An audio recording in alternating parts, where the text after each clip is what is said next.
มาพี่น้องเอ้ยเนาะถ้าสนวนก็บ่คิดบ่พันว่าเพิ่นสิเขียนมาแบบนี้เนาะเพิ่นเขียนมาว่าเนาะเปิดรับบริจาคเลยสิเพราะเป็นอาชีพหลักของยูทูบเบอร์ไม่ใช่เด้อเป็นอะไรนิดหน่อยก็ขอเงินบริจาคอยู่แล้วอะไรก็เงินไม่มีคืออาชีพหลักว่าซั่นเนาะ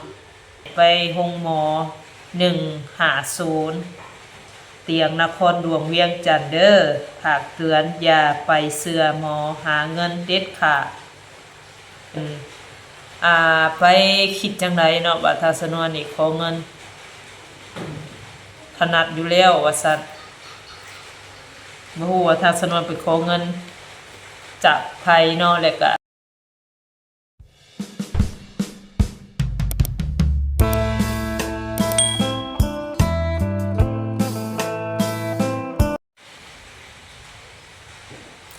สบายดีแหละสวัสดีเด้อพี่น้อง FC ปาดงสุขคนเนาะเราพี่น้องเอ้ยตอนนี้ก็11 โมง 12 โมงยังแล้วพี่น้องเอ้ยฝนก็ตกแท้ตกว่าพี่น้องเอ้ยบรรยากาศก็ดีเนาะแต่ว่าไปไสบ่ได้เนาะถนนหนทางเปียกเปื้อนไปไสก็แบบค่อนข้างลำบากเลยพี่น้องเอ้ยเพราะว่าฝนตกบ่หยุดบ่หย่อนเลยเนาะช่วงนี้ก็คือว่าเนี่ยมันหน้าฝนเนาะก็สิตกดุๆนี่คือเมื่อเช้านี้เนาะพี่น้องเนาะทางน้อง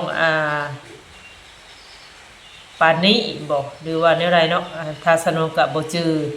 ชื่อเสียงนามเพิ่นเนาะเพิ่นโทรมาตั้งแต่เช้าๆพุ่นล่ะเพราะว่าฝนตกแฮงแฮงพี่น้องเอ้ยสิรับเราก็คือสิบ่ได้ยินเนาะแล้วเราเขียนข้อความมาว่าหับเฮานี้ว่าซั่นเนาะมีเรื่องขอความช่วยเหลือว่าซั่นเนาะแต่ว่าช่วยเหลือหยังถ้าสนองก็บ่ฮู้เนาะถ้าว่าขอความช่วยเหลือเรื่องการเว้าหรือว่าความคิดเห็นอาจสิแนะนำได้เนาะแต่ว่าเรื่องเงินเรื่องคำนี่ถ้าสนองอาจสิช่วยเพิ่นบ่ได้พี่น้องเอ้ยเนาะเพราะว่าตัวทางสนวนเองนี่ก็ยังค่อนข้างสิบ่รอดแล้วช่วงนี้เนาะบ่ได้ไปทางไหนเด้อด้วยพี่น้องเอ้ยอยู่แต่เฮือนแต่ซ่านนี่แหละถ้าสนวนก็ได้แต่เราโทรมาว่ามีเรื่องอยากเว้านำขอความช่วยเหลือแน่ว่าซั่นเนาะแต่บ่ฮู้ว่าเรื่องหยังพี่น้องเอ้ยหลายคนก็อาจสิฮู้เราอยู่เนาะถ้าว่าเห็นหน้าเราหรือว่าชื่อเสียงเรียงนามของเราหั่นแหละแต่ว่าถ้าสนวนก็ลืมแล้วพี่น้องเอ้ยครั้งก่อนก็เคยโทรมาอยู่เนาะแต่ว่าโดนนานเลยล่ะเพิ่งจะมาเสร็จหาหรือว่าโทรหาทางสนวนอีกรอบนึงเนาะบางคนบาง FC เพิ่นก็ว่าโอ้ยอย่าไปสนใจเด้อทางสนวนว่าเนาะเพิ่นแนะนำเข้ามาเพราะว่าเราแบบบ่เต็มจังซี่นะเนาะเพิ่นบ่เต็มว่าซั่นเนาะตามที่ว่าเนี่ยทาง FC แนะนำเข้ามาแหละพี่น้องเอ้ยแต่ว่าทางสนวนก็สิลองโทรเบิ่งหาเราก่อนเนาะหรือว่าขอความคิดเห็นหรือว่าแนะนำในใดในหนึ่งบ่หรือว่าในใดเนาะเดี๋ยวถ้าสนวนสิโทรหาเราเนาะนี่เพจของเรา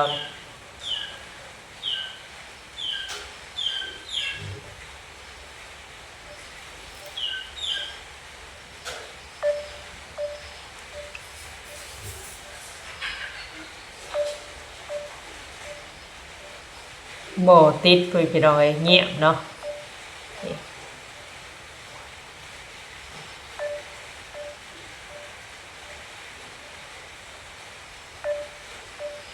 เงียบ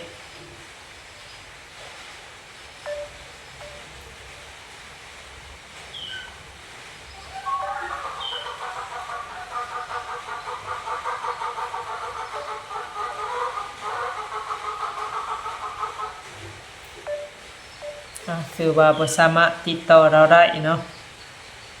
เพราะว่าเราเสร็จมาแต่เช้าพุ่นล่ะทางสนวนก็บ่สิรับอยู่แต่ว่ารับไปมันก็บ่ได้ยินเสียงก็เลยบ่ได้รับพี่น้องเอ้ย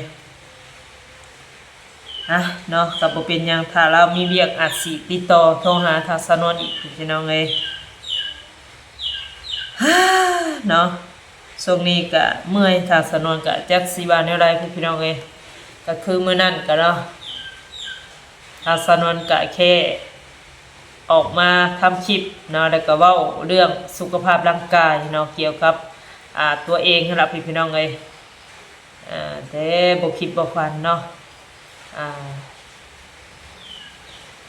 คนหนึ่งเนาะเพิ่นก็คิดไปทางนั้นเนาะ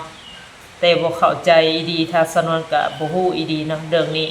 เพราะว่าถ้าสนวนก็แค่ออกมาทำคลิปแล้วก็ขอความคิดเห็นจาก FC เนาะแต่บ่คิดว่าสิถูกบุลลีหรือว่าเว้าถ้าสนวนแบบนี้เนาะ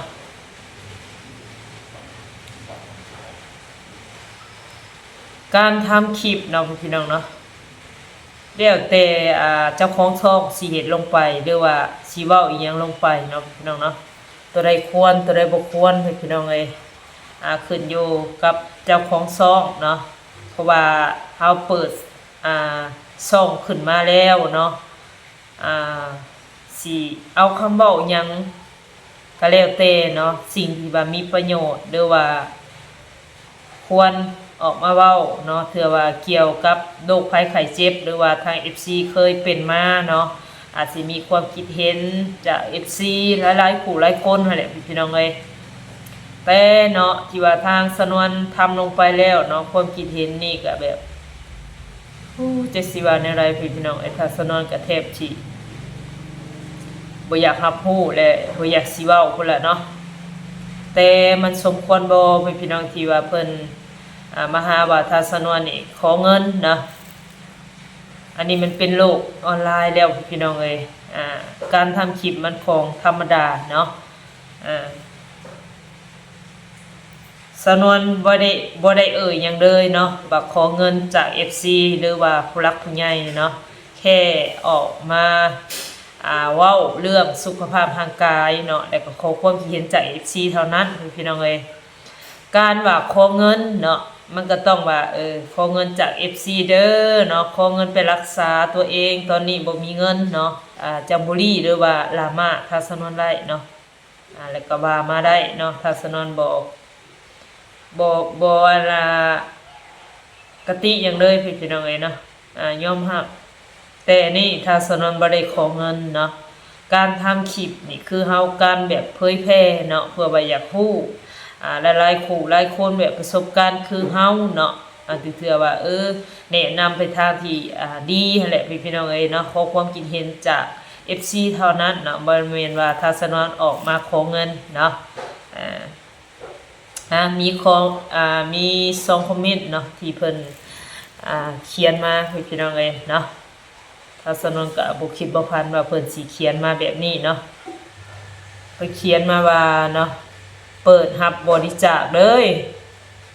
สิเพราะเป็นอาชีพหลักของยูทูบเบอร์ไม่ใช่เด้อเป็นอะไรนิดหน่อยก็ขอเงินบริจาคอยู่แล้วอะไรก็เงินไม่มีคืออาชีพหลักว่าซั่นเนาะสำหรับคนอื่นนี่ถ้าสนวนบ่ฮู้เนาะสำหรับสาวนวลนี่บ่เคยขอและก็บ่เคยเปิดบริจาคเนาะอันนี้คือความจริงถ้า FC เพิ่นติดตามถ้าสนวนมาตลอดถ้าสนวนเคยบริจาคบ่เคยได้รับเงินบ่เนาะเคยเข้าบัญชีบ่เนาะบ่มีพี่น้องเอ้ยสิ่งที่ว่าถ้าสนวนเป็นสะพานบุญผ่านๆมาเนาะก็คือไปทำคลิปเนาะคนทุกข์คนยากถ้าสนวนก็แค่เป็นสะพานบุญให้ทางผู้หลักผู้ใหญ่เท่านั้นเนาะบ่เคยเปิดบริจาคแล้วก็บ่เคยได้รับเงินบริจาคจักเทื่อเลยเนาะ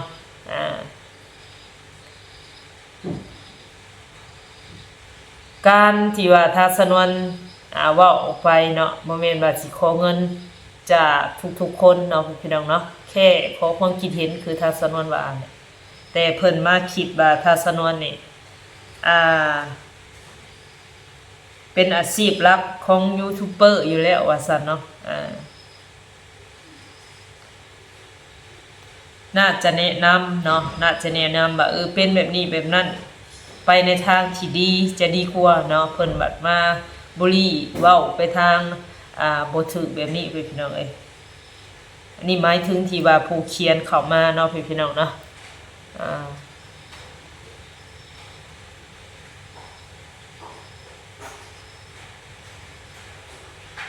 การเจ็บป่วยเป็นเรื่องธรรมดาจะขอมาไลฟ์ทำไมลงเพื่อขอเงินสดเหรอเรื่องถนัดอยู่แล้วนี่เนาะจักสิบาแนวใดเนาะทัศนวนกับบ่เคยเลยพี่น้องเอ้ยเว้าเรื่องสุขภาพร่างกายนี่บ่เคยมีไผมาซอยทัศนวนเลยเนาะเว้าเรื่องซอยเนาะแต่โมเมนต์ว่าทัศนวนก็อยากขอความช่วยเหลือหรอกมีแต่แค่อยากฮู้จักเนาะพี่น้องเนาะเพื่อว่า FC แนะนำไปทางที่เป็นยาดีบ่หรือว่านี่นั่นเนาะแต่ผู้เพิ่นดีเนาะพี่น้องเนาะเพิ่นก็ว่าพักผ่อนบ่เพียงพอบ่ประมาณนี้เนาะเพิ่นก็บ่ได้เว้าไปทางที่มันบ่ถูกเนาะทางสนวนก็บ่คิดเนาะเรื่องที่ว่าเฮาออกมาเว้าเนาะสิเป็นผลที่ว่าที่บ่ดีหั่นน่ะเนาะพี่น้องเนาะ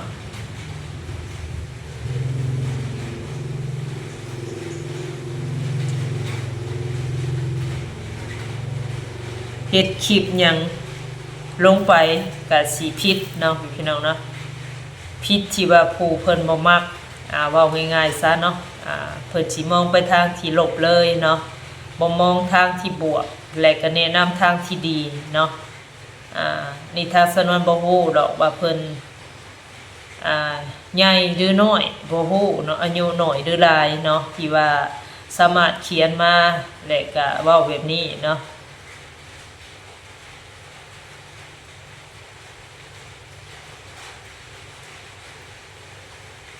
คนเฮาเนาะพี่น้องเนาะถึงแม้เขาบ่ขอความช่วยเหลือหรือว่าขอเงินขอคำถ้ามีน้ำใจก็ขึ้นอยู่กับว่าผู้ใจดีใจบุญเท่านั้นเนาะว่าคิดจะช่วยสนอนบ่มันก็เรื่องของเพิ่นอันนั้นเนาะพี่น้องเนาะ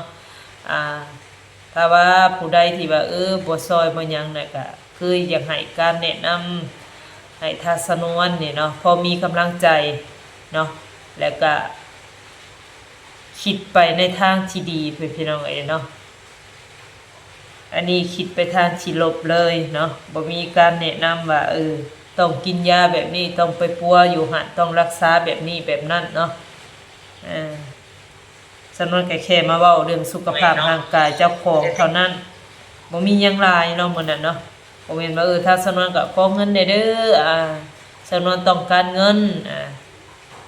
เปิดบริจาครับเงินตอนนี้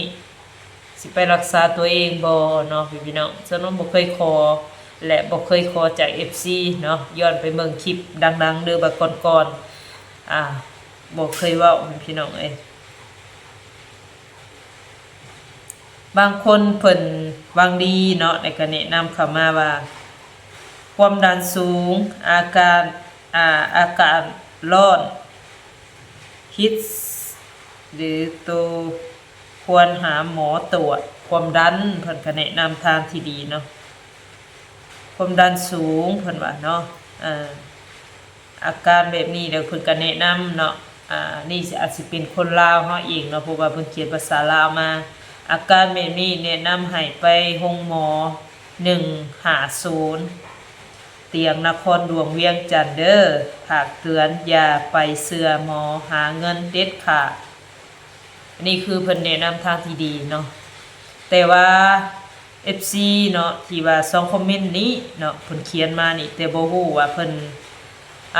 ไปคิดจังไดเนาะว่าถ้าสนวนนี่ขอเงินถนัดอยู่แล้วว่าซั่นบ่ฮู้ว่าถ้าสนวนไปขอเงินจากไผเนาะแล้วก็ผู้หลักผู้ใหญ่ไสเนาะแต่ว่าถ้าสนวนก็ฮู้จักหลายคนอยู่ผู้ใหญ่แต่เพิ่นบ่เคยซอยเนาะเรื่องว่าเจ็บไข้ไออุ่นนี่หั่นเนาะ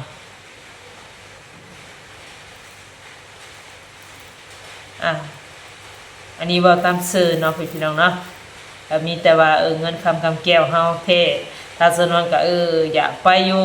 ที่ว่ามุกดาหารเนาะคือว่าทาง FC เพิ่นแนะนำมาแหละถ้าสนวนก็เว้าไปตามตรงเนาะจากใจตัวเองนี่แหละอยากไปแต่ว่า เงินคำเฮานี่แหละบ่มีบ่แม่นว่าถ้าสนวนที่มาขอพี่น้องการว่าเว้า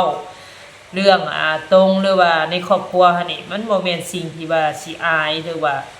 เว้าออกไปแล้วมันเป็นการขอเนาะแต่อันนี้ถ้าว่าคิดแบบนั้นมันก็จะแนะนำหรือว่าเว้ายังบ่ถูกเลยพี่น้องเอ้ยเนาะคือเพิ่นว่าหั่นล่ะแบบนี้ก็ยังทำคลิปเพิ่นคิดว่าถ้าสนวนทำคลิปขอเงินจากผู้รักผู้ใหญ่หรือว่า FC เนาะที่ว่าอยากซอยประมาณนี้แหละแต่ว่าเนาะถ้าสนวนบ่ได้คิดแบบนั้นเนาะแค่ว่าเขาความคิดเห็นพญาติโลคาเฮาสิซื้อเนาะพี่น้องเนาะจังไดก็อย่าเข้าใจผิดเด้อเนาะถ้าสนวนบ่ได้คิดว่าอยากได้เงินบริจาคอีหยังบ่มีก็คือบ่ไปเนาะเพราะว่าเฮาก็ผู้อยู่เนาะเงินงับคำกำแก้วเฮาบ่พอใช้เนาะถ้าสิไปไปหน้าหรือว่าไปกวดอยู่พังไทยเนาะมันก็ต้องแบบใส่ใจทางสนวนก็เว้าไปตามที่ว่า FC เพิ่นถามเข้ามาเนาะต้องมีเงินแล้วก็ใส่จ่ายค่ากินค่าอยู่ค่าเตียงค่าหึดค่ายาเนาะหลายคนก็อาจสิฮู้พี่น้องเอ้ยถ้าว่าไปปัวรักษาอยู่พุ่นเนาะถ้าสนวนก็พออยู่ก็อยู่ไปเนาะเสื้อว่าซุมื้อนี้ใครดีขึ้นบ่ก็บ่เนาะแบบมันนักหัวเนาะแล้วก็แบบถ้าว่าแบบภาษาลาวเฮาก็นักต้นนักโตหั่นล่ะพี่น้องเอ้ยเนาะดุกยากไปยากแล้วก็เจ็บกกขาเนาะตอนนี้แต่ว่าถ้าสนวนก็มาคิดอยู่ว่าสิใส่น้ำเกลือเนาะใส่น้ำเกลือบางทีอาจสิซอยได้หรือว่าเบาต้นเบาโตขึ้นอีกพี่น้องเอ้ยแบบมันนักต้นนักโตเฮาหั่นล่ะเนาะแบบรู้สึกแบบเมื่อยๆนักๆขนาดพี่น้องมันเบาๆในต้นในโตเฮานี่แหละเนาะว่าง่ายๆซะสิประมาณนี้ล่ะพี่น้องเอ้ยจังได๋ก็อย่าเข้าใจผิดถ้าสนวนเด้อเนาะเดี๋ยวขอความคิดเห็นนั่นแหละเนาะแล้วก็แนะนำทางที่ดีเนาะเป็นกำลังใจถ้าสนวนก็ดีใจแล้วพี่น้องเอ้ยแล้วก็แนะนำเนาะจังไดคลิปนี้ก็บ่มีหยังหลายเนาะเพราะว่าติดต่อทางสาวป่าเพิ่นบ่ได้เนาะเพิ่นติดต่อมาทางปากเซพุ่นล่ะเนาะเพิ่นอยู่ปากเซแต่บ่ฮู้ว่าเพิ่นมีเรื่องหยังเนาะทางสนวนก็เลยเว้าเรื่องทาง FC เพิ่นเขียนเข้ามาเนาะที่ว่าทำคลิปลงไปมื้อนั้นแหละพี่น้องเอ้ยจังได๋ก็อย่าเข้าใจผิดแล้วก็บ่ดีทางสนวนเนาะสำหรับคลิปนี้ก็บ่มีหยังหลายขอกล่าวมาสบายดีพี่น้องเอ้ย